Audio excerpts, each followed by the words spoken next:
Welcome, Freedom fans. Hi, I'm Tina, COO, and this is Mark, familiar face to all of you. Today we're going to talk about the rules of real estate investing. This is vlog number 70. Can't believe we're at... man, 70, that's a lot. A lot of info. That's true. Wait until we hit 700. Ooh. All right. So the rules of real estate investing. These are rules of thumb, I should say. These aren't, hard and fast. This is a must follow commandment. It's just a general rule of thumb for quick analysis. So we're going to talk about the 1%, the 50%, and the 70% rule.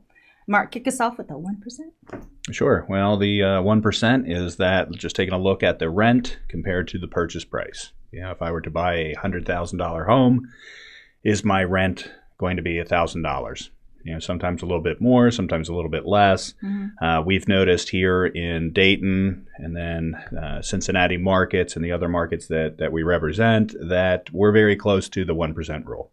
So I know that when we get a little bit more into it in the podcast, we'll maybe take a deeper dive into Dayton, Cincinnati, Franklin, Middletown, some of the other markets that we work in, and try to explain the difference on that 1% and the variables that can go along with it. But the basic of that is 1% of your total purchase price.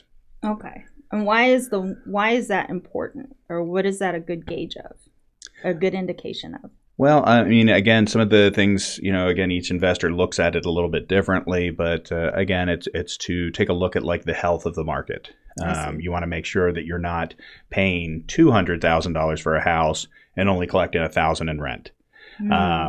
But your mortgage payment might exceed. Correct, it might exceed that. Correct. Won't give you any cushion for expenses. Okay. No cash flow, things like that. But again, in the podcast, one of the things that I will probably get into talking about is, the class of the property. Yeah. You start getting into buying B+ and A class properties, you may not hit that 1% rule if that's not what you're looking to invest in. So I'll touch on that as well.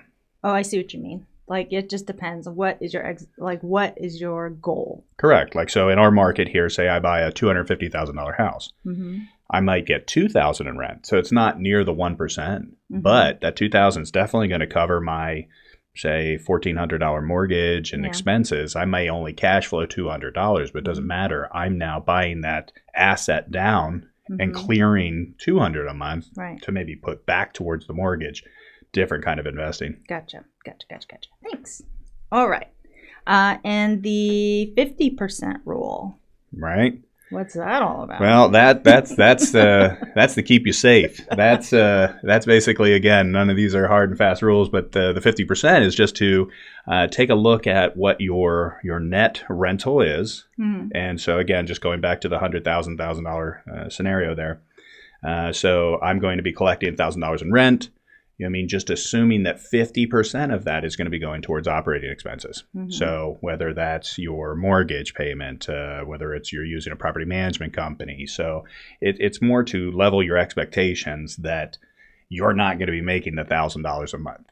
Try to keep in mind it's more like the $500 after expenses. So, I mean, that, who knows? That might even be after you have paid your mortgage down even significantly. Yeah. Just try to table that expectation, and I think that you'll have a better job with investing in total, knowing that you have that reserve if needed.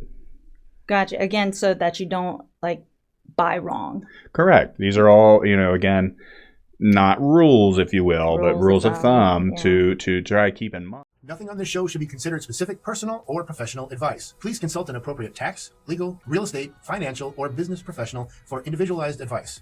Opinions and information on this show are not guaranteed. All investment strategies have the potential for profit or loss.